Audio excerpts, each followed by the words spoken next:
Okay, so the webinar today is entitled Climate Change 101 and how ADRA can respond. And we'll just start off with a Bible text which comes from the very first book of the Bible, Genesis chapter 2, verse 15, which says, "The Lord God took the man and put him in the Garden of Eden to work it and take care of it."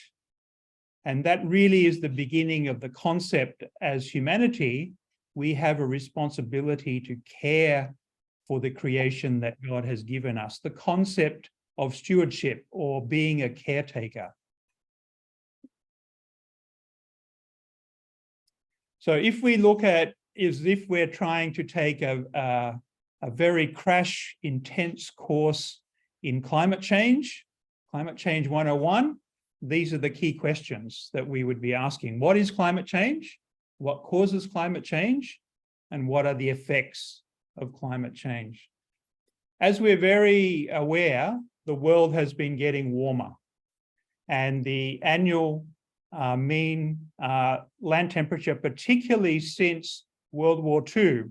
Straight after World War II, it started to change as more population and greater use of fossil fuels, and really accelerated since about the mid-80s, the last 40 years or so. And we are now well over an average of 1.1 degrees warmer than the base of 1950 to 1980 average, that 30-year average. And we're heading higher as we go. And the reason for that is of the greenhouse effect, where the atmosphere allows the sun's radiation to pass through, and for that light and warmth to hit the Earth's surface. And some are reflected by the atmosphere.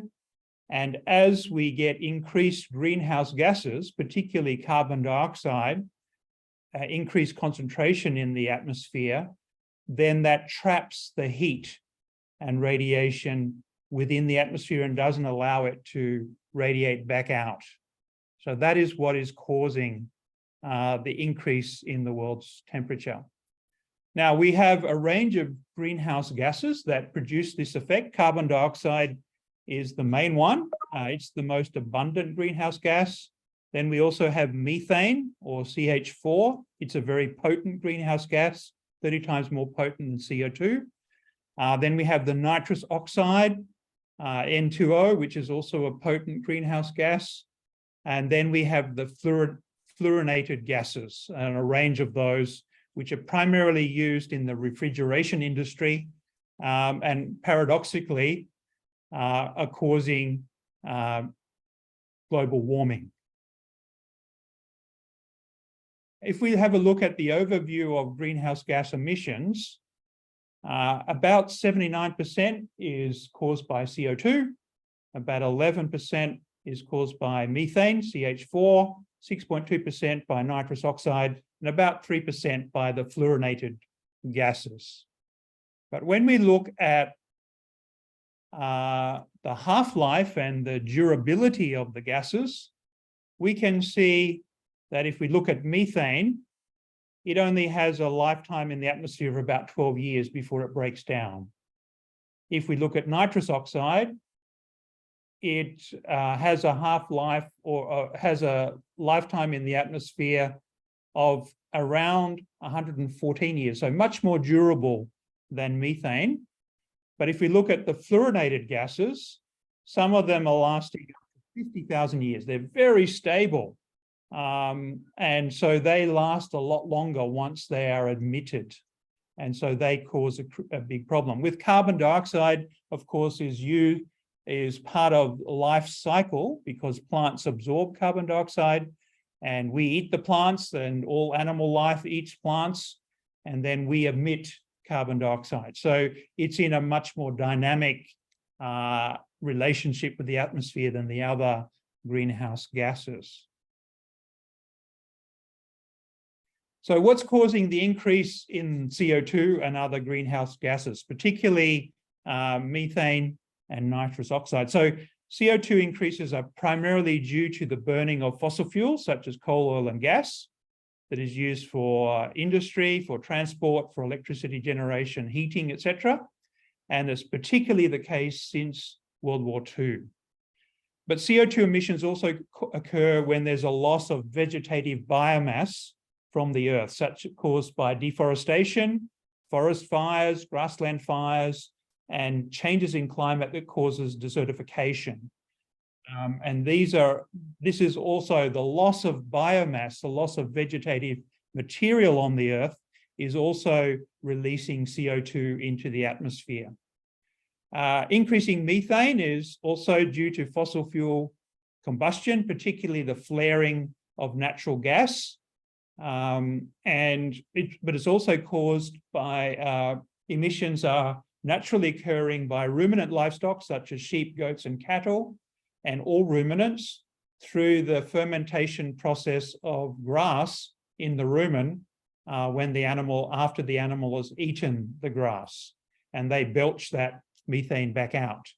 But there's also a lot methane emissions due to the loss and draining of wetlands and swamps, and the tundra areas in northern Europe, northern parts of the North American continent, northern parts of Russia. That permafrost also holds vegetative matter that is currently frozen, but as it thaws, that vegetative matter will also emit methane. So that's one of the biggest risks of further methane emissions. Nitrous oxides emissions are due to the use of chemical nitrogen fertilizers in agriculture and the combustion of fossil fuels and other industrial processes. But about 30% of nitrous oxide emissions are from rice production, particularly the volatilization of nitrogen chemical fertilizers in flooded rice paddy fields. So chemical fertilizers put in the paddy field in the hot water of the flooded paddy field, and then it changes back into gas form, and it released as nitrous oxide. So we're getting a lot of nitrous oxide because of that.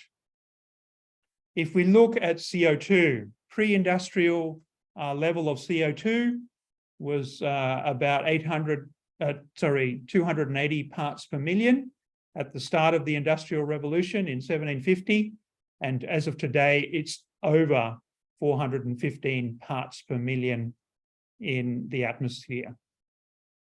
If we look at a graph from 1960 to the present day, we can see it's gone from about 315 parts per million now to over 415 parts per million. And you can see there's seasonal variations in CO2 because in the spring, all the arboreal forests in the higher latitudes put out leaf. The deciduous forests, they put leaf on, that absorbs a lot of carbon dioxide. And then as the leaf falls in the autumn or the fall, then that decays and releases carbon dioxide. So you get that cyclical nature of carbon emissions.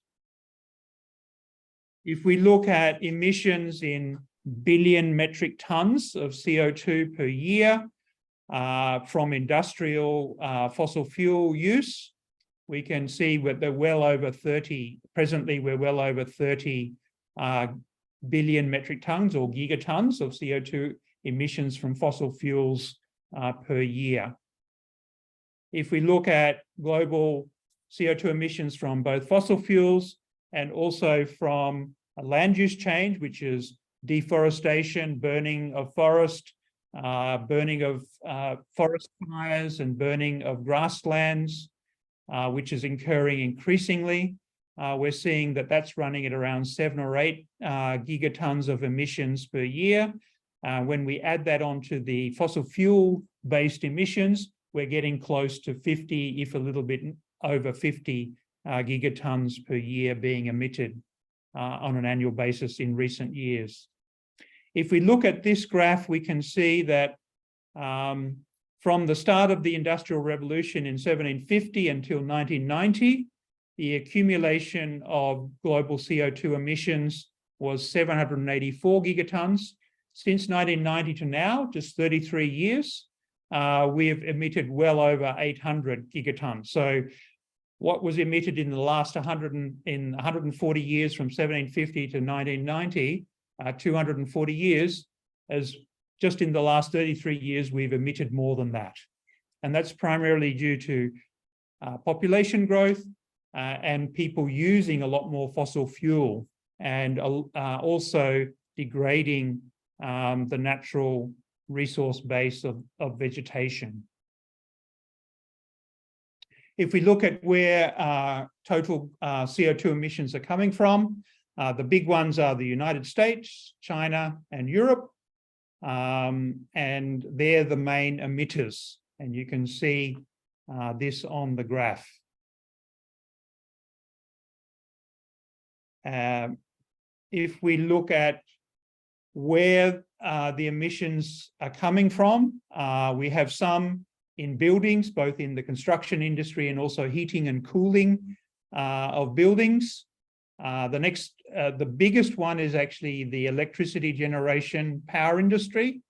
Then we have 2 to 3% in international aviation, about 3 to 4% in international shipping, and then another big chunk in land transport, particularly trucks and cars, and then other industrial combustion. So if we look at the power industry, land transport and industrial combustion, they are the biggest contributors to emissions from fossil fuels. If we look at the world's top emitters, China is by far the largest, but it also have a very large population of over 1.3 billion, followed by the US with a population of 330 to 340 million, and then the EU, and so on. If we look, though, at emissions per capita or per person, my country, which is Australia, only 26 million, but we're consuming fossil fuels and emitting at a very high rate, up in the order of 20 tons of emissions per person per year. Similar to Canada and the US, the Gulf states are huge emitters. Kazakhstan, being an oil producer, is also a huge emitter. Saudi Arabia, also a huge emitter. But you look at Africa, very few of the countries are emitting much per person. Asia also, apart from China, Asia is also relatively low, and Latin America also relatively low per person. However, if we look at the accumulative emissions since 1850 to the present day, the United States has emitted the most. And that's in terms of emissions from fossil fuel and emissions from land use change, particularly deforestation and conversion of grasslands into cropping lands. China is second, Russia is third, Brazil, you can see actually quite small emissions from fossil fuels, but huge emissions from deforestation. The same from Indonesia, etc. So you can get the picture that there's variations from country to country, and which type of emissions origin they are contributing the most. If we look at the total land surface, 29% of the world is land and 71% is oceans, but not all land is habitable. So if we take out all the uninhabitable land like Greenland and Antarctica and glaciers in the mountains, we come to around 10.6 billion hectares of habitable land in the world. If we go to 300 years ago, 52% of the world's habitable surface was covered in forest, 5.5 billion hectares. Only 3% was used for agriculture, cropping agriculture, 6% was used for grazing, and 38% was wild grasslands and savannas. We come now to the current day, we're down to 38% forest cover, 4 billion hectares. So we've lost a third of our forests in the last 300 years. Agricultural land has increased from 3 to 15%. So we're now up to 1.6 billion hectares of cropping land, and grazing land is massively expanded from 6% to now 31%, or 3.2 billion hectares. And wild rangeland has really decreased enormously. And we also have about 1% of the surface area covered by built-up land or urban areas. Keep these figures in mind as we discuss further. If we look at the top countries of primary tropical loss for 2022, Brazil was by far the largest. It's followed by DR Congo, Bolivia, Indonesia, Peru, and Colombia. And we are still losing tropical forest at the rate. Here we can see some forest loss, cut down for setting up plantations in Indonesia, rubber and palm oil. Here's the burning of all that cut down tropical forest. And here's replanted as palm oil, but nowhere near the level of biomass and biodensity that good quality tropical forest would have. So it's, even though it's replanted back as plantation, it's not the same level of biomass as what a tropical forest would have. At the moment, we're still somewhere between 6 and 7 million hectares of deforestation per year. The aim, the UN commitments are to get down to zero deforestation, and that will take a lot to get there in less than 10 years. So it need a lot of action in all countries to stop and end deforestation and start reversing it. So what are the effects of the increase in greenhouse gases and temperature? Clearly, temperature is rising. That's indisputable. If we look at the hottest June on record, June is the beginning of summer in the Northern Hemisphere, we're seeing that in the last since 1850, June 2023 is the hottest June on record.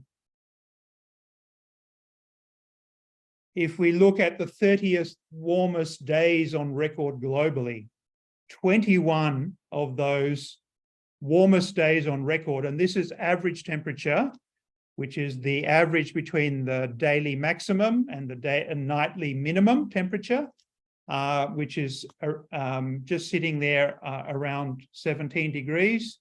We can see that the average temperature, 21 of the 30 hottest days on record, occurred last month in July 2023. If we look at the hottest day on record in terms of average temperature, it was July 6th this year. And if we look at the 30 warmest months on record globally, July 2023 was by far the hottest month on record. Climate change in terms of increasing temperature, indisputable. We can see heat waves, particularly this June, July. We could see enormous levels of heat waves. We can see across Africa, the Middle East, Southern Europe, the United States, northern parts of Latin America and Southeast Asia, and even Greenland. We can see that there's temperatures are on average between 2 to 6 degrees warmer than average in this June and July this year. Cities in Asia that normally never experience temperatures of over 40 degrees had quite a few days over 40 degrees, even before June and July. This was up until May 25. Naypyidaw in Myanmar, Vientiane in Laos, Bangkok in Thailand, Phnom Penh in Cambodia, Hanoi in Vietnam, Kuala Lumpur in Malaysia, all were well over 40 degrees. Vietnam, Vientiane, 46.4, almost unheard of.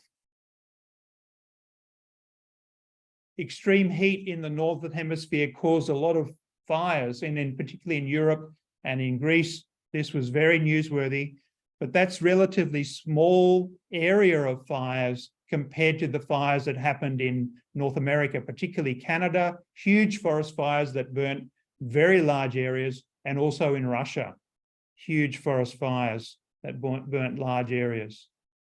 What's surprising, June, July, August is winter in the Southern Hemisphere, but we had midwinter temperatures in July that were above 35 degrees in some parts of Latin America, 35°C.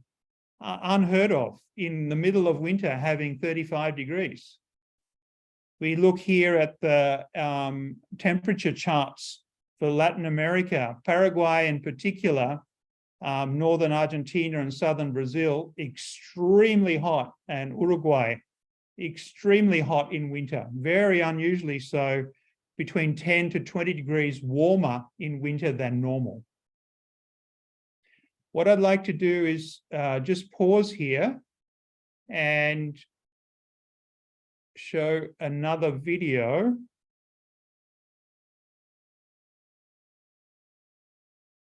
which talks about this.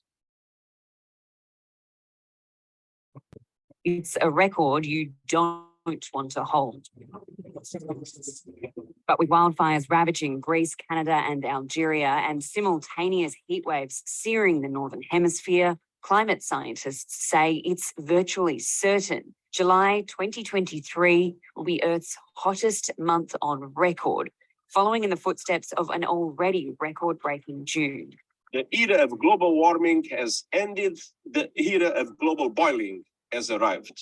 The air is unbreathable, the heat is unbearable, and the level of fossil fuel profits and climate inaction is unacceptable. Data released by the World Meteorological Organization and Copernicus shows 21 of the 30 hottest days ever recorded happened this month. Separate analysis out of Germany has estimated this month will finish 0.2 degrees higher than the current record set in July 2019. It's a figure that may not sound like much, but given it's a worldwide average, it means certain parts of the globe have felt exceptional bouts of heat, fueling wildfires and prompting locals to look for relief any way they can. Even Antarctica during its winter has contributed to the record heat with unusually high temperatures. And we're talking about temperatures of mid-40s or higher almost every day for parts of the heat wave over places like Italy and Greece. And that's abhorrent. That's really hard to cope with. It doesn't matter who you are or how fit you are. The blame is being pointed largely at rising greenhouse gas emissions, supercharging the localised natural warming forces. Now, it's likely that these heat waves probably would have occurred this summer, but they likely wouldn't have lasted as long or be as intense because of climate change. But climate scientists say it doesn't mean summer here will be a mirror image. Okay, let me go back to this one.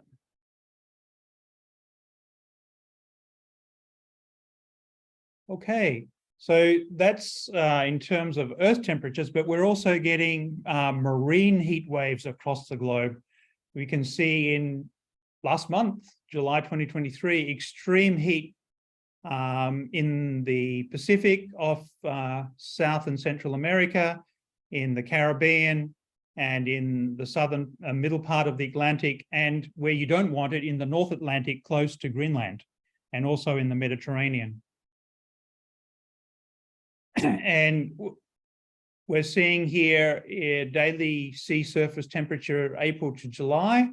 We're seeing an increase in some cases, particularly worrying in the El Nino buildup in the Western Pacific, of +5 degrees warmer, and water temperature +5 degrees warmer close to Greenland, which is accelerating Greenland melting. So ocean temperatures also reaching records. 1st of August, just a few days ago, highest on record. What that's causing then the Antarctic ice sheet to decrease during summer very significantly compared to previous years. And we are now at a situation, instead of being around 7 million square kilometers as a minimum extent of Antarctic ice, we're down around 4 million square kilometers. That's very significant because the white ice on the Arctic Ocean reflects light and heat much better than the darker water of the ocean. What we're seeing also is the Greenland's mass, the ice cap in Greenland, massive reduction over the past 20 years. It's gone, we've lost 5,000 gigatons of ice has melted into the oceans. And the same with Antarctica down the south. The sea ice is retreating. We're having much less sea ice compared to previous years. 2023, in July, it should be up over 17 million square kilometers. It's around 14 million square kilometers. Very significant difference.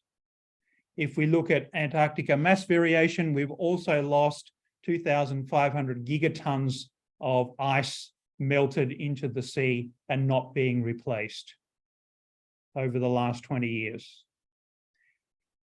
What is that doing in terms of sea rising?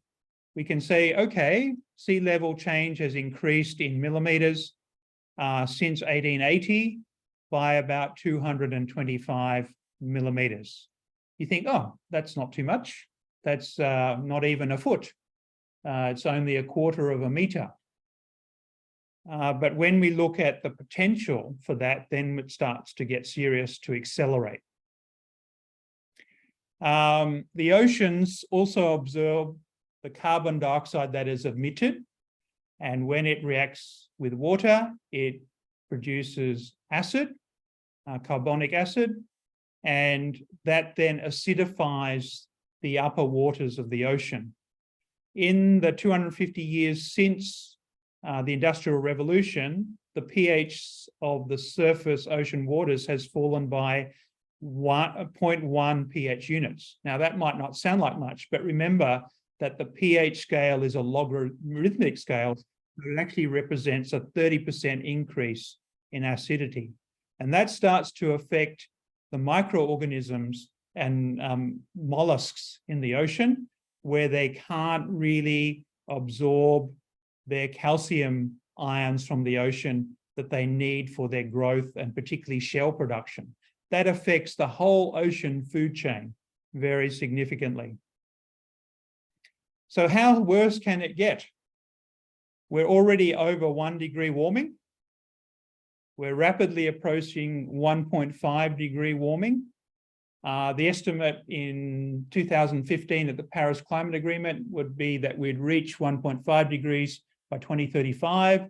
Now the latest COP in COP22 is saying most likely we will reach 1.5 degree by the end of this decade, if not a year or two earlier.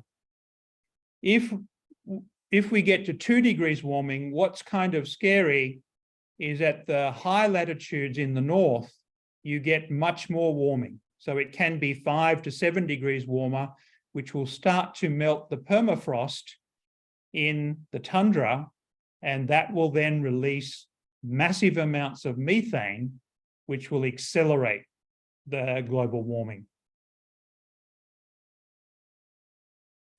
We'll also have an increase in rainfall events, heavy and intense rainfall events.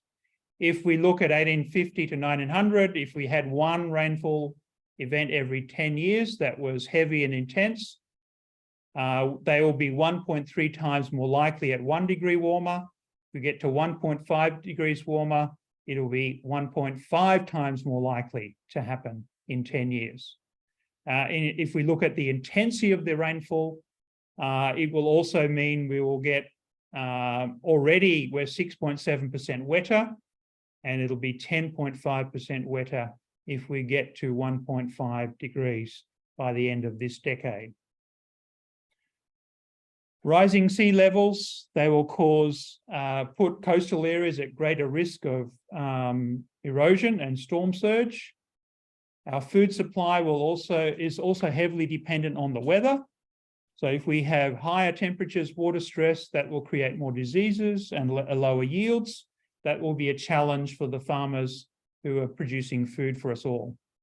Health is also affected, not just with heat stress, but because there will be an increase in waterborne diseases, poor air quality, and diseases transmitted by insects and rodents. For example, bubonic plague and malaria and dengue, they will spread to areas that have not had these diseases before. If we look at water, and particularly at higher temperatures, we'll have a melting of there'll be less snow accumulation in mountains where the snowpack stores water and gradually releases it. And that will affect stream flow, and it will also affect the ability to irrigate if we have huge variations in stream flow, and that will affect our ability to produce enough food. I'll just stop sharing here and go to another one.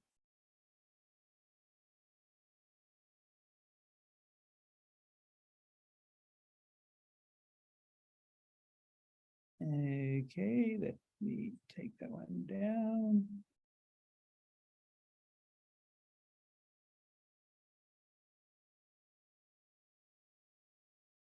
Okay, if we look at the time machine,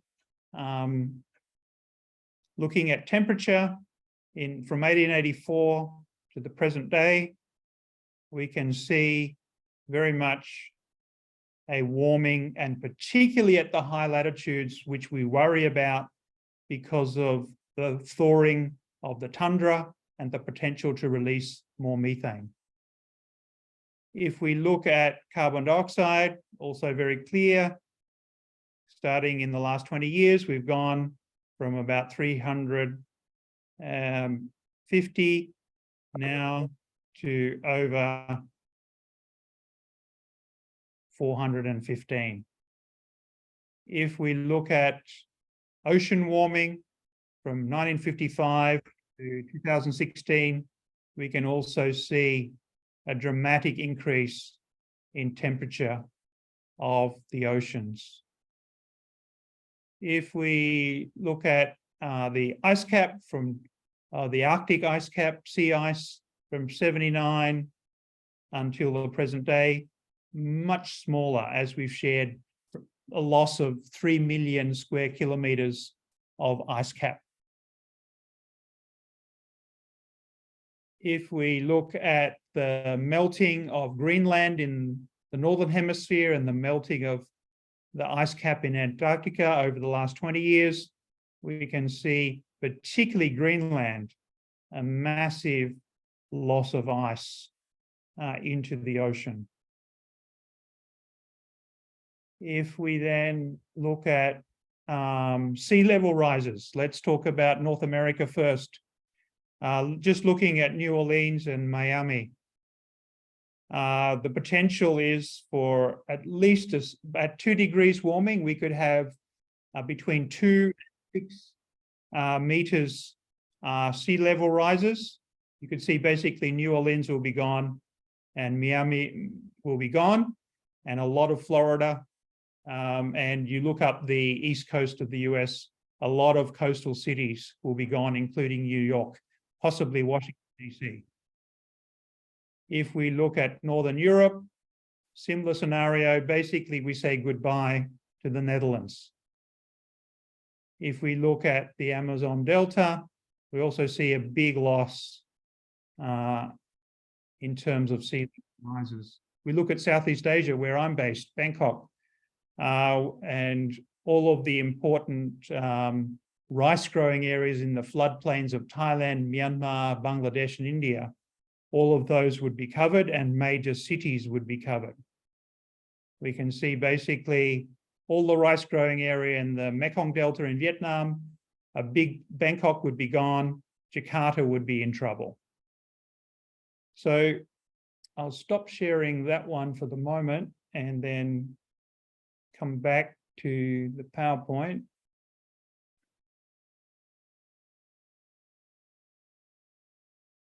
Okay. So how much worse can the problem get? If we do nothing and just stay as we currently are, by the end of this century, we could be anywhere between 4.1 and 4.8 degrees warmer. And we'd be emitting upwards of 150 gigatons of emissions, CO2 equivalent per year. If we follow current policies, which has been enacted at the Paris Climate Agreement, in 2015, we should be able to stabilize at 2.8 to 3.2 degrees, but that's still very severe. If we follow current promises, but which have not yet been enacted, we'll still end up at 2.5 to 2.8 degrees C. All very serious. Permafrost melting, as I've shared, really causes methane emission acceleration. That's a huge risk with further global warming. It will just accelerate the amount of greenhouse gases in the atmosphere. So, impacts. The Paris Climate Agreement 2015 aimed to limit warming to between 1.5 and 2 degrees, preferably to 1.5 if possible. However, we're finding that even with that, there will be significant risk with changes in weather patterns, increased extreme weather events, droughts, floods, typhoons, cyclones, storms, heat waves affecting humanity, animal and plant life and food production, and a rising sea levels impacting coastal communities that are most vulnerable, such as in Bangladesh, for example, in the delta area of Bangladesh. That would be really serious for them. If we get to 2.5 to 3 degrees, we'll have 750 million climate change refugees and a dramatic increase in very extreme weather events. We'll have rising sea levels between 2 to 6 meters. And as we've shown you, most major coastal cities would be uninhabitable. If we got to 3 to 4.5 degrees, 20 to 25% of the world's surface in tropical and subtropical areas would become uninhabitable. We'd be in a climate catastrophe and massive rises in sea level, potentially up to 60 to 70 meters if all of Greenland and Antarctica's ice cap melts. And we'd face mass extinction.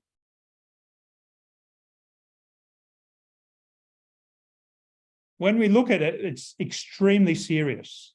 And Revelation in the Bible tells us, the last book of the Bible tells us in Revelation 11:18, that God will come and judge. The time has come for judging and for destroying those who destroy the earth. We have a responsibility if we fail our call of stewardship or being a caretaker of the earth. So what is our safe trajectory? How do we get out of our predicament? It won't be easy, let me tell you. The IPCC 2022 report urges much more urgent and faster action is needed to reach global net zero greenhouse gas emissions by 2050 and to limit global warming below 2 degrees C, preferably below 1.5 degrees C. That will require very rapid elimination of the use of fossil fuels for transport, industry, and energy electricity. And it will require the restoration and rehabilitation of living ecosystems to be able to draw down the excess or legacy CO2 that is already in the atmosphere. In other words, to reverse emissions using the power of plants and microorganisms. The next 10 years is critical to achieve a safe trajectory. So if we look at, we are currently here, we're at around 50 gigatons of emissions. If we basically do current policies, which is what's being done since Paris, we'll still be at 2.7 to 3.1. If we really enact and adopt Paris Climate Agreement, we'll still get to 2.1 by the end of this century. If we dramatically cut emissions quickly in the next decade and over the decade to 2030 and then to 2040 and to 2050, if we really work extremely hard on that, we can actually get to a much safer trajectory, which will keep us below 1.5 degree warming. but it will take an incredibly committed effort by everyone on the globe. Let me share a very interesting tool which talks about this.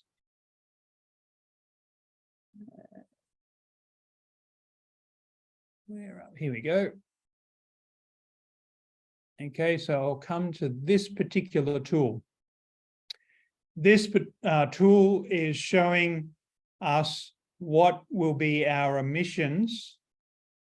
We are currently at around 50 gigatons of emissions at the moment, almost 60 gigatons of emissions.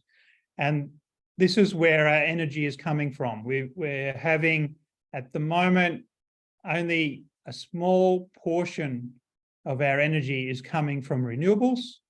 A fair bit is some from bioenergy, but a lot is still gas, oil, and coal. So if this is set as we currently are, and if we do nothing, we'll get to 3.3 degrees C by 2020, by the end of this century. However, this tool is really interesting because if you say, okay, we're going to eliminate coal, the use of coal, that already starts to have a massive impact. We're going to eliminate oil as quickly as we can, very highly taxed. So it gives market signals to move away from oil. The same from natural gas.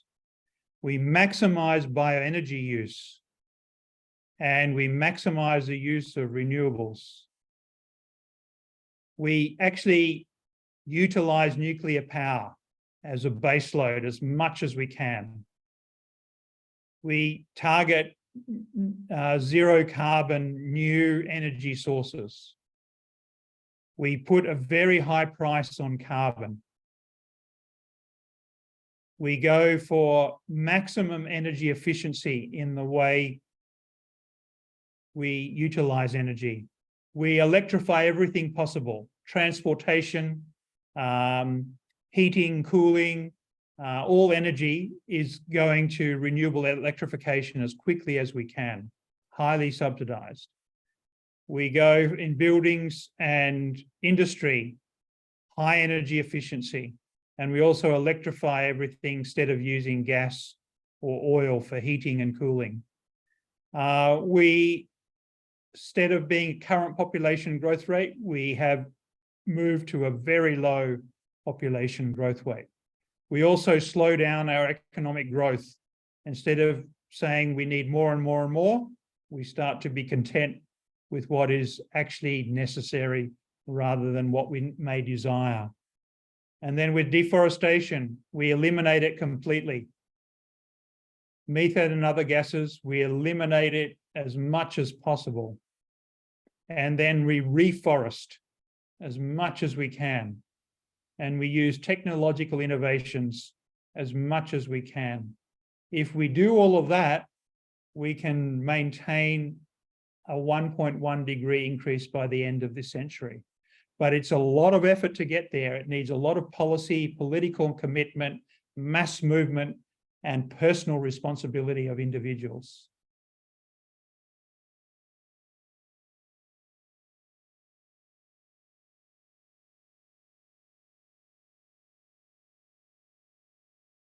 Okay, so what can ADRA do? We as an organization that we touch the lives of over 30 million people. We have between 6,000 and 7,000 staff. We are linked to a church with over 20 members. What can we do? We really need to become fully aware and proactive as an organization. We need to have a climate action policy, and we are working that in to the current revision of the strategic framework. That's under development and will come out very soon. We also need to have an internal ADRA calculation of our emissions in terms of our operations, a carbon calculator, and identify proactive steps to eliminate or offset operational emissions. And we have the ADRA Carbon Reduction Guide, which has been developed by the Resilience Technical Learning Lab and ADRA, with a lot of support from ADRA Germany. We also need to promote climate smart green practices in relief and development operations. We need to use renewable energy, particularly solar panels on offices, transition to electric vehicles, and recyclable, reusable materials. And where we can't eliminate emissions, we need to work on emission offset. Maybe we can have an internal ADRA emissions market between operations and projects that provide emissions drawdown. We need ADRA to be net zero as soon as possible, well before 2050, and preferably by 2030. We need to actively work on carbon drawdown in all aspects of our development projects. Climate smart regenerative agriculture, agroforestry, forestry, and land use systems that create a net carbon sink in all rural livelihood projects utilizing nature-based solutions. We need to also, in all our other programs, promote climate awareness in livelihoods, education, health, and relief programs, build a climate action movement in the communities and populations that we partner with. This is the ADRA Carbon Reduction Guide, and that's a summary of its table of contents. Very useful document, and I believe it's available on the eNet. And this is just an example. We need to go renewable energy as much as possible, solar power in all of our offices, and also preferably solar power and battery storage so we can also charge our vehicles overnight. Increasingly, electric vehicles are available. Here's a Toyota pickup, the most common vehicle that ADRA uses in our operations. Thailand has now released in December 2022 an electric version of the Toyota pickup. It's possible to get. What can ADRA be doing in programming? If we look at rural livelihoods, almost all of our projects touch on agriculture and soil. I won't bore you with all the details, but basically, soil organic matter is very important.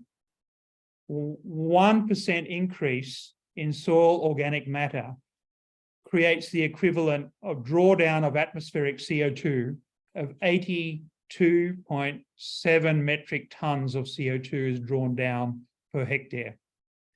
Now, regenerative agricultural land builds soil organic matter much more than 1% over time, and I'll share an example. Here we have, and what's important in terms of soil organic matter is that we actively have very healthy soils with a lot of bacteria, fungi, insects, worms, nematodes, viruses, everything working and alive and functioning together to convert plant and animal organic matter into soil organic matter, but particularly mineral-associated organic matter, which is very slow cycling and can last between 10 to 1,000 years in soil in a stable form. That's what we want, as much of this mineral-associated organic matter as possible that can enable soil to store carbon. And we need to get as much of the atmospheric carbon down into soil as quickly as possible. That requires healthy soils.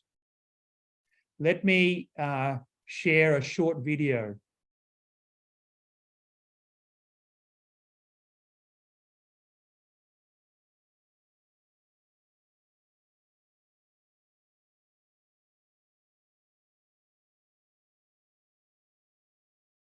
But the good news is there's another way, and I'm going to share that with you.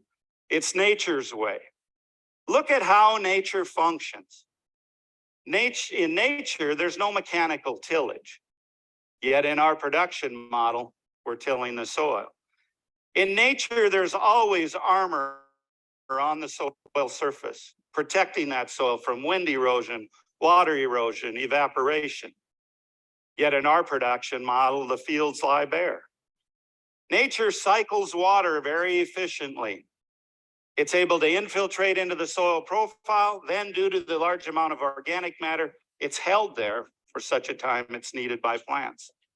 By destroying our soil resource, we can no longer infiltrate the water and store it for when it's needed. Nature has living plant root networks. There's things growing all times throughout the growing season. Not that way with production agriculture. So often we hear about the production model that we have today as the conventional model. I would argue that nature's way is the conventional model because it's been around for eons of time. Think of it this way. What did this land look like 400 years ago? You had a lot of diversity. There was diversity of plant species, forbs, grasses, legumes, trees, and then also you had a diversity of animals and insects. And all these work together to build a healthy ecosystem. So there's 5 principles that we must follow in order to follow nature's model. They are, number 1, least amount of mechanical disturbance possible. On my own ranch, we have been 100% zero till since 1994. We have not tilled the soil at all. The second tenet of soil health is armor on the soil surface. We always have the soil covered. That's a picture of one of our fields following seeding. That field is no longer prone to wind erosion or water erosion because we're keeping armor on the surface. Third tenet of soil health is diversity. My son teaches rangeland management at the local community college. He brought his students out to one of our paddocks. They counted over 140 different species of grasses, forbs, and legumes. Why don't we have that in production agriculture today? On our operation, we're trying to mimic it. These are just some of the cash crops that we grow on our operation. We don't just grow one cash crop, we grow many. Along with that, we do not grow cash crops as monocultures. In the upper left there, that's oats with 3 types of clover grown in it. In the upper right is a very diverse cool season broadleaf mix. The lower left, that's corn with hairy vetch grown in it. The lower right, that's sunflowers with over 19 species of covers grown with it. Tremendous amount of diversity feeding soil biology.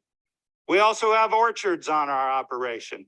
These orchards, besides providing us with the fruit, we're able to have livestock grazing underneath them, thus stacking enterprises. We have 5 acres of vegetable production, but it's not as monocultures. In between each of those corn rows is rows of peas, beans, squash, zucchini, carrots, pumpkins, and a variety of other species so that we get the benefit of diversity. Fourth tenet of soil health is living root in the ground as long as possible. You don't have to drive very far around this state to see that there are monocultures growing for only a short period of time, and then the land lays idle. These are just some of the cover crop species which we planted on our operation this past year. We actually planted over 70 different species. From the time the snow melts in the spring until the snow stays in early winter, we have a variety of species growing on our land to feed soil health. We're optimizing solar energy collection because how the system works is we take sunlight through photosynthesis. It makes carbon. That carbon is transferred down to the roots where it's leaked out as root exudates. That's what all the biology feeds on. We need that biology in order to get the nutrients to the plant to nourish animals and people. For you see, if we have healthy soil, we're going to have clean air, clean water, healthy plants, healthy animals, and healthy people. We have to focus on feeding biology. Along with this, then, we're able to feed all of the wildlife that's on our operation. We also feed a myriad of different insects. Insects tend to get a bad rap. We like a wide variety of insects, including all the predator insects, which take care of the pests. We want to address our problems through biological means, not through chemical means. Dr. Jonathan Lundgren, one of the world's foremost entomologists, told me this. For every insect species that's a pest, there's 1,700 that are beneficial. Why in production agriculture do we aim at just killing that pest when we should aim at providing habitat for all those beneficials? The reason producers have a pest problem is because of a lack of diversity. We need to think biologically.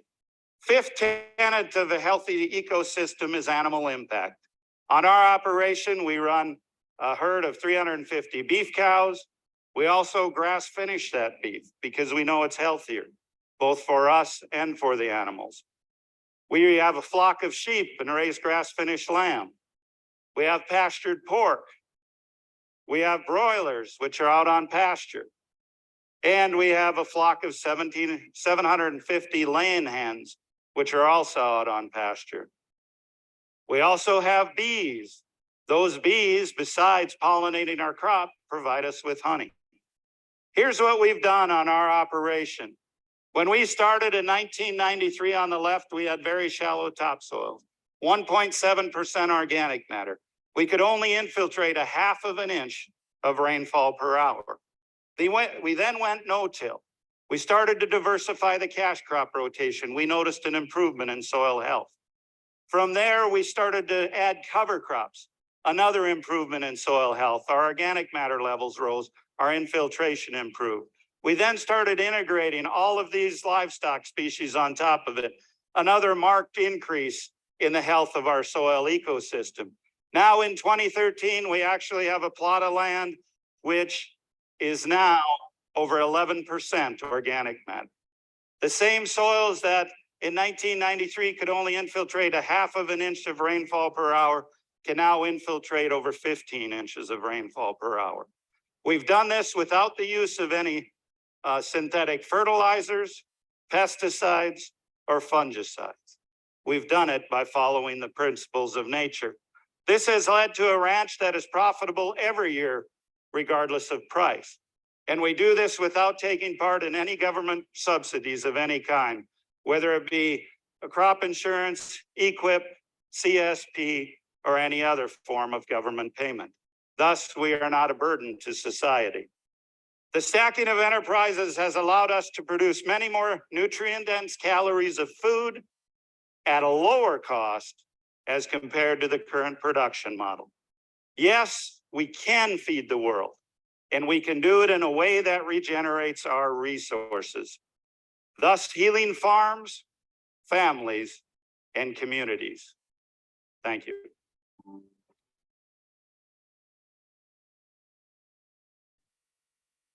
Okay. So that's an example from the Browns Ranch in North Dakota. And let's have a look quickly at that data. They went from 3 inches or 7.5 centimeters of topsoil now to 14 inches of topsoil in 20 years. They went from 1.7% soil organic matter to now in some parts of their farm over 11% organic matter. What does that mean in terms of carbon drawdown from the atmosphere? Let's do the calculation. So we've gone from 1.7% organic matter to 11% over a 20-year period. That's effectively increased soil organic matter from 15.75 metric tons a hectare to over 500 metric tons a hectare, with the atmospheric CO2 drawdown equivalent over 1,000 metric tons a hectare over 20 years. That's a massive drawdown of carbon dioxide out of the atmosphere.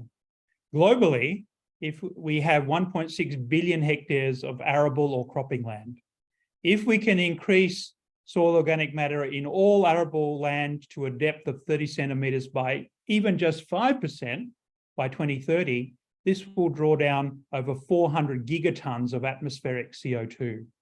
And now that's not counting the possibilities of increasing soil organic matter in the other 3.5 billion hectares of land used for grazing or other agriculture, pastures, rangeland, agro-forestry, and plantation forestry, or the increase in drawdown by an increase in biomass by reforestation, and reversing of desertification and rehabilitating rangeland and grasslands. So let's do some calculations. There's some very good work out of Chiang Mai University calculating how much carbon is drawn down by regrowing tropical forest, and it's very large. And actually, they're finding that if you sell the carbon credits of that regrowing tropical forest, it's worth more than the farmers who cut it down and shifting slash and burn cultivation and grow maize or other crops. And we can also use drone imagery to quantify and measure how much carbon and biomass is being produced every year by the regrowing tropical forests. So if we remember, we've got 4 billion hectares of forest, 1.6 billion hectares of cropping land, and 3.2 billion hectares of grazing land. And remember that if we want to get to pre-1990 levels of atmospheric CO2, we have to draw down over 800 gigatons, perhaps 850 or so. If we want to get back to pre-industrial levels, then it would be those two added together, which is over 1600.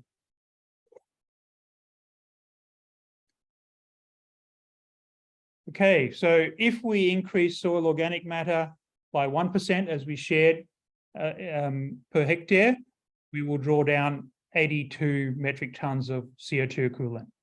If we just go for 3% across the 1.5 billion hectares of cropping land, we'll draw down nearly 400 gigatons.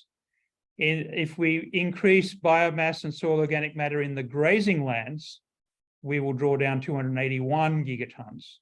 And if we can work to rehabilitate tropical forest drawdown of 1 billion hectares, that will be drawing down 546 gigatons over 15 years. If you add that all up, that's more than 1,200 gigatons drawn down over 15 years, more than is needed to return to pre-1990 atmospheric CO2 levels, and plus absorb future emissions for the next 15 years. So if we look at it at a graph,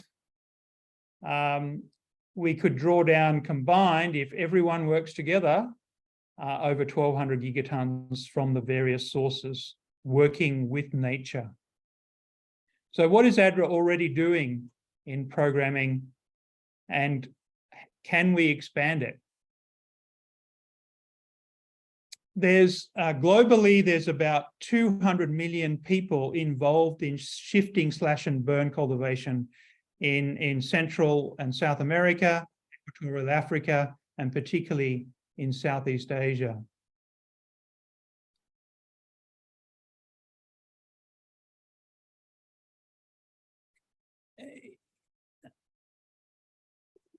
With improved, they can be transitioned into permanent land use, agriculture, and forestry, which gives greater productivity and enables the return of large areas back to reforestation. For example, a typical family in Southeast Asia needs about 35 hectares of land under slash and burn. That can be reduced to only 5 hectares of land, giving greater productivity in sustainable agricultural production systems, allowing 30 to be reforested. We can do this everywhere where there is current shifting slash and burn cultivation being practiced in Central and South America, Equatorial Africa, and Southeast Asia. We can be working on promoting agrochemical-free organic permaculture production systems that really rebuild organic matter and soil organism health, that enables carbon to be stored as mineral-associated organic matter. This is an example in Mongolia of certified organic vegetable production, looking at azolla natural biofertilizer production under rice in Myanmar, and vermiculture and compost-based vegetable production, not using chemicals at all, in Bangladesh. We are already doing a lot.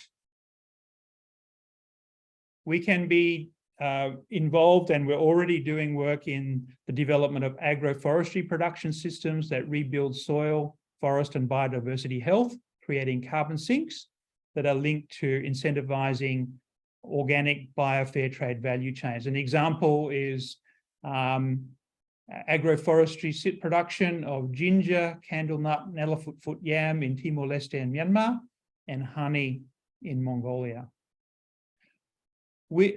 About 2/3 of the Earth's surface are natural grasslands or savanna type country.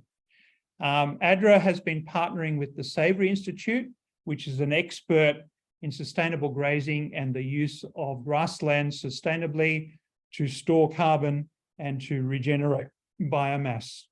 I'll just share you a quick video on the Savory Institute.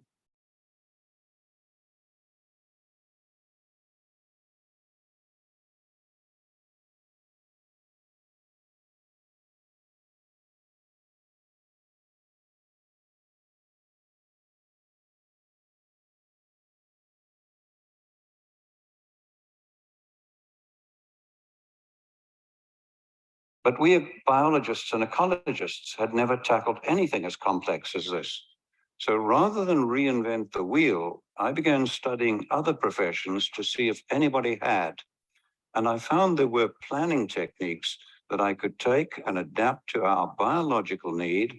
And from those, I developed what we call holistic management and planned grazing, a planning process. And that does all of nature's complexity and our social, environmental, economic complexity. Today, we have young women like this one teaching villages in Africa how to put their animals together into larger herds, plan their grazing to mimic nature. And where we have them hold their animals overnight, we run them in a predator-friendly manner, so we have a lot of lions and so on. And where they do this and hold them overnight to prepare the crop fields, we're getting very great increases in crop yield as well. Let's look at some results. This is land close to land that we manage in Zimbabwe. It has just come through 4 months of very good rains it got that year, and it's going into the long dry season. But as you can see, all of that rain, almost all of it, has evaporated from the soil surface. Their river is dry despite the rain just having ended. Okay, and we have 150,000 people on almost permanent food aid. Now let's go to our land on nearby on the same day with the same rainfall and look at that. Our river is flowing and healthy and clean. It's fine. The production of grass, shrubs, trees, wildlife, everything is now more productive, and we have virtually no fear of dry years. And we did that by increasing the cattle and goats 400%, planning the grazing to mimic nature and integrate them with all the elephants, buffalo, giraffe, and other animals that we have. But before we began, our land looked like that. This site was bare and eroding for over 30 years, regardless of what rain we got. Okay, watch the marked tree and see the change as we use livestock to mimic nature. This was another site where it had been bare and eroding, and at the base of the marked small tree, we had lost over 30 centimeters of soil. Okay, and again, watch the change just using livestock to mimic nature. And there are fallen trees in that now because these are now, the better land is now attracting elephants, etc. This land in Mexico was in terrible condition, and I've had to mark the hill because the change is so profound.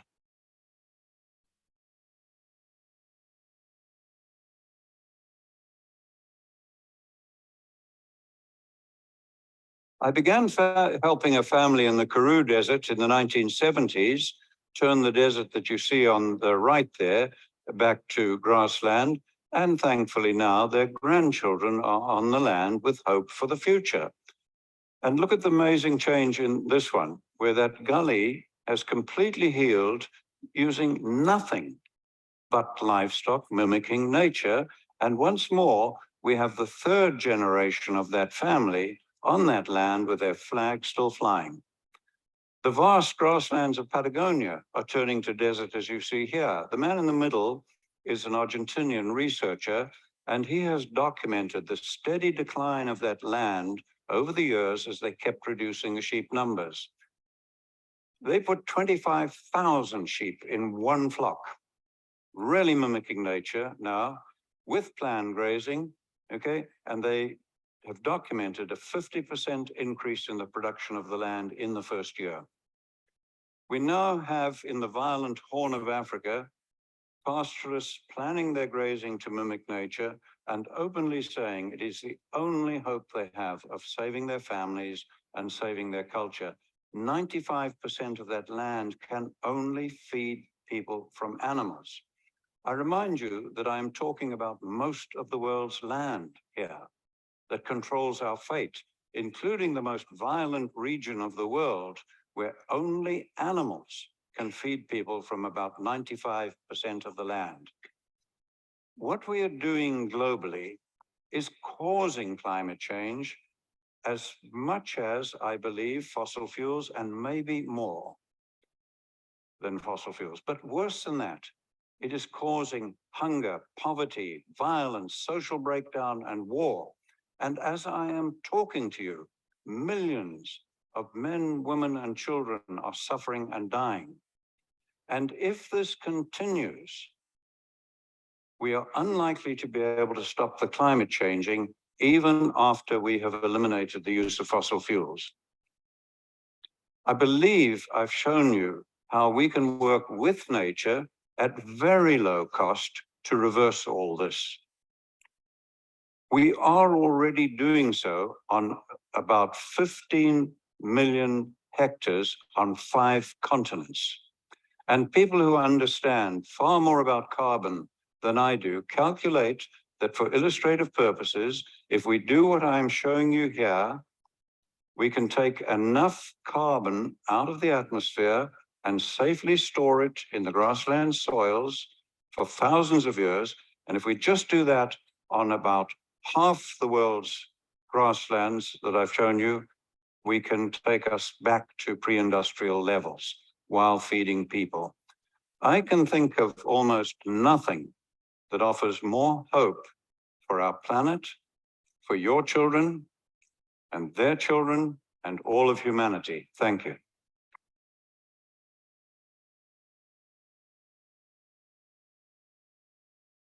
Okay, let me stop sharing that one.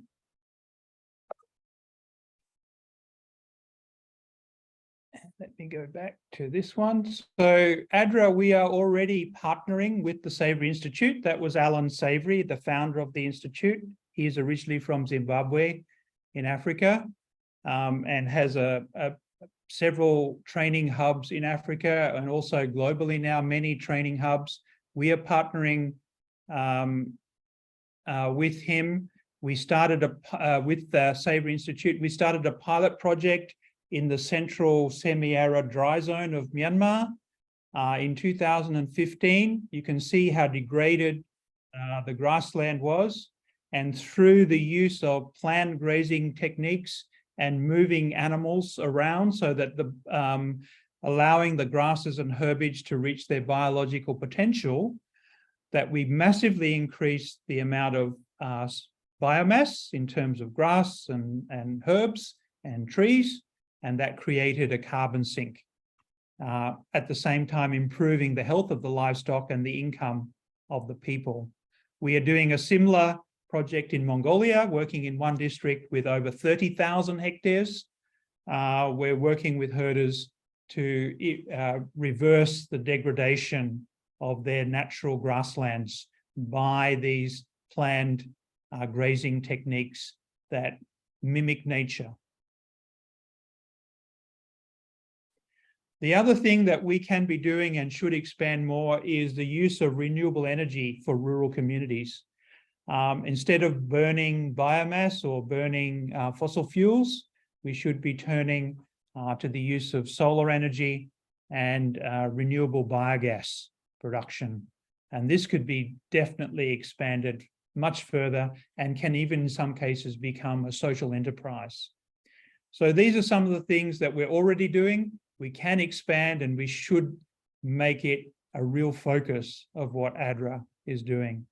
Okay, so I'll stop that one now and we'll turn to discussion and Q&A. All right. I will open it up to anyone who wants to bring a comment or has a question?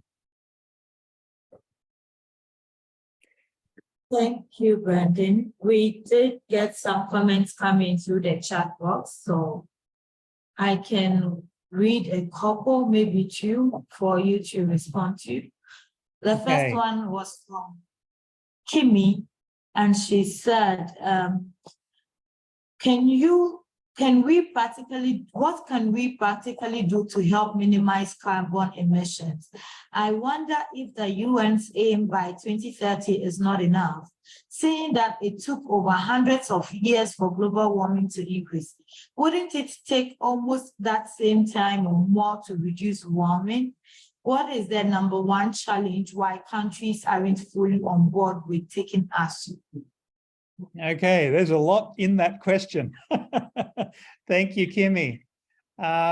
Definitely, you're right. It's taken a long time since the start of the Industrial Revolution to build up to this level of emissions that we currently have in the atmosphere. But the good news is there's a lot of technology that can enable us to quite quickly stop using fossil fuels. And we need to have the right policy settings in place at government level, right across the world, and a real commitment for wealthy countries to support lower income countries in that transition. So I think that it is possible, but it will take a committed, combined action. What's problematic at the moment is the level of chaos in the world. For example, with the Ukraine war, and Russia being under sanctions, they're wanting to get as much income as possible. So they're selling very cheap oil onto the world market, which China and India is using. And so because it's cheap, there's not an incentive to transition to renewables because there's cheap oil and gas available. So that's one knock-on effect to the climate that the Ukraine war is having, for example.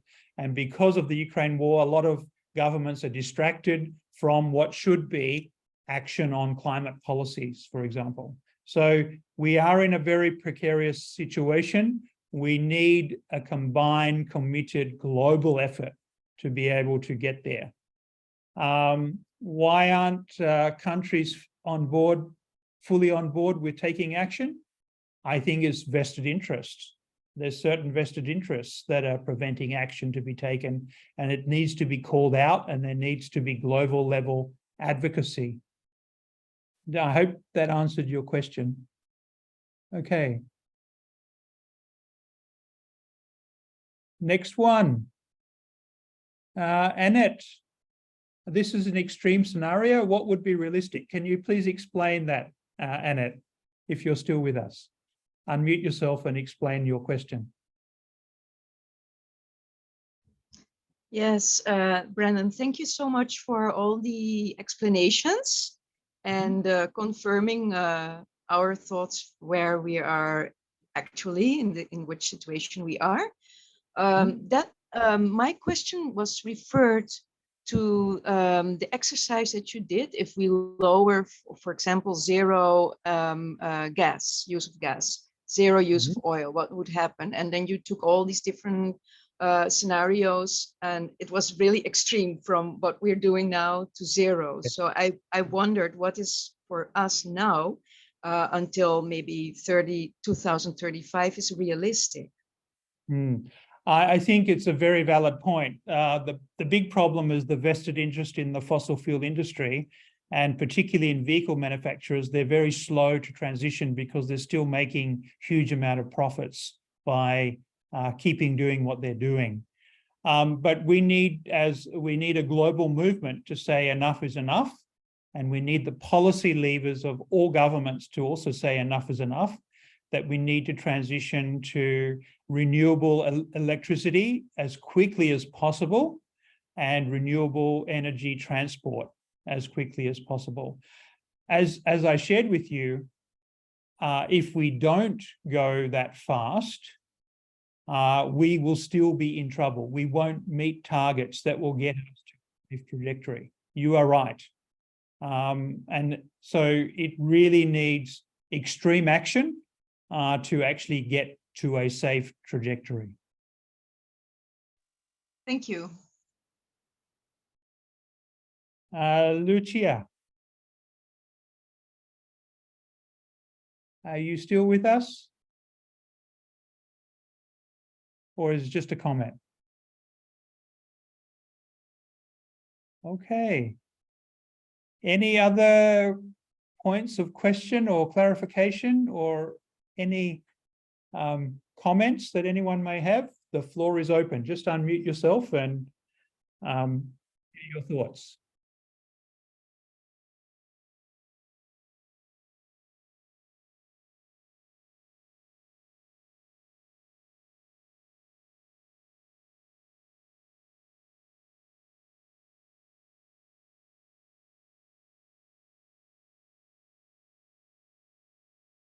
Okay, my question then is to Serapis. How's it been going with the translation for the Spanish speakers? And Guillermo, how's it been going? Have you been listening into the Spanish one? Sí, I have following the translation and was very good. Thank you. That's great. I think that was accurate, and I would like to thank Serapis for his work was remarkable. Yeah. Thank you so much. Thank you, Serapis. Really appreciate it. Thank you. Okay, we got one hand up somewhere. Rachel, please go ahead. Hi, everyone. Yeah, I guess I can't get my video. Oh, maybe it's turned off. There we are. If no one else has, if no one else has a question, first of all, thank you so much, Brendon. I love the updated, like very, very recent statistics and graphs that you showed. You know, just from this year, it was really interesting to have such up-to-date information. And this is just a question that popped into my mind because it's something that I recently was thinking about and dealing with. And since you were presenting from the livelihoods, TLL, in our projects, you showed one picture where, like in Cambodia or Vietnam, they need about 35 hectares to have a sustainable livelihood. And that will vary around the world, I'm sure. But some of our countries where we work with, they're working on small plots of lands, like, less than a hectare of land, which no matter how much productivity, how much we, even with regenerative agriculture, it's not, I don't know, maybe, is it even possible on really, really tiny plots of land to become sustainable? And so then the alternative is increase your land size, which, from your other statistic, land conversion is not like a great option. So I guess maybe I'm curious to know if you know of resources, is there a comparison of, like, if you convert forested land to agriculture but do regeneration, what is the carbon offset? What is the trade-off? Or maybe you're trading savanna to farmland. What even, with good practices, what is the trade-off? I'm just curious because I feel like that is a challenge that we have in our projects. Yeah, okay. Maybe I'll just go back and share that particular slide and then I can explain it a bit better. Is that okay? Sure. Okay, where are we? Here we go. Okay. This one. Okay, so what I'm sharing is that families in Southeast Asia that typically practice shifting slash and burn cultivation, and you can see the photo after they've cut the forest in the dry season, they then burn it just before the rainy season comes and then plant their crop seeds into the ash, often on very steep slopes in mountainous areas. So it's quite different to savanna terrain that you might have in say, East or West Africa. In that scenario, they're typically needing about 35 hectares of land used in a 10-year rotation. So every year they're only using about 3 hectares of land. And they are growing a crop, then they are abandoning it, moving it on to another place and cutting that down and abandoning it and so on. So, but in a rotation of 10 years, they're occupying 35 hectares of land. So instead of doing that, and their productivity is very low, say, for example, upland rice production is only about 1.4 tons per hectare. So quite low productivity in their agriculture. But if you transition into terraced land, as we saw in this example, terraced land, you can get upwards of 4 to 5 tons per hectare every year on terraced land, because you can protect your soil, prevent erosion, and you can build your soil organic matter and build your soil fertility. So farmers that are occupying and in a 10-year rotation, utilizing 35 hectares, can actually drop that down to 2 hectares of cropping land, 3 hectares of agro-forestry land, and still have greater productivity than they would in the slash and burn cultivation, occupying and utilizing in rotation 35 hectares. So what that enables then is for the 30 hectares that they're no longer using can be fully reforested back to old growth forest. And that's a massive carbon sink, as we saw with the data from Chiang Mai University in regrowing tropical forest. That's drawing down over 500 tons per hectare in a 15-year period of CO2 equivalent into the biomass of the forest and into soil organic matter. So just to give a bit of clarification on that. I hope that helps. In terms of what you're saying that there's limited land, that is correct. There's very limited land. But some very good data is showing that with good quality management, even 0.8 of a hectare of land is enough to provide food for a typical family of 4 or 5. If it's done very well with organic systems and with multi-layer cropping systems, as was shared with the Brown Ranch example. So if we look at it from that perspective, you are right. There's a lot of families, say high dense area like Bangladesh. Families talk about land holdings in 0.1 of a hectare type land holdings. They measure their fields in that sort of size. And they might only have 0.5 of a hectare or what have you. So they're in real trouble because there's no land to move to, or the productivity can't increase more to actually feed them because the population density is so high. And where you have changes in rainfall patterns like you're getting in the Sahel or in the savanna country in East Africa, for example, or the Horn of Africa, for example, where productivity is controlled by your rainfall, not so much by the amount of land you have, that is also a concern. So extreme weather events where you have extreme droughts or extreme rains has a big impact. And so we need to get our situation where those extreme events are mitigated and we are taking away carbon out of the atmosphere as quickly as we can so that those events don't happen as frequently as they are at the moment.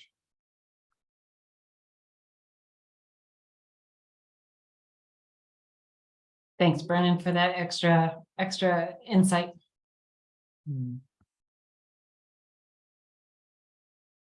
Okay, any other questions or are we good to wrap up?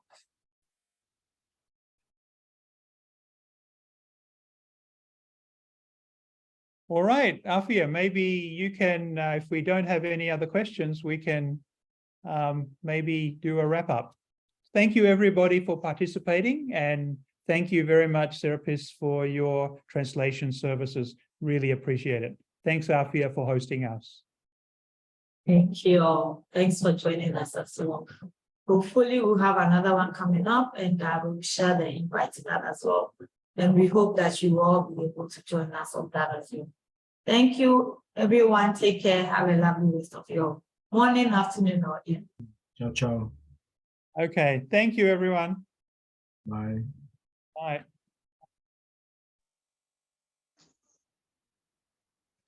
Bye-bye. Bye.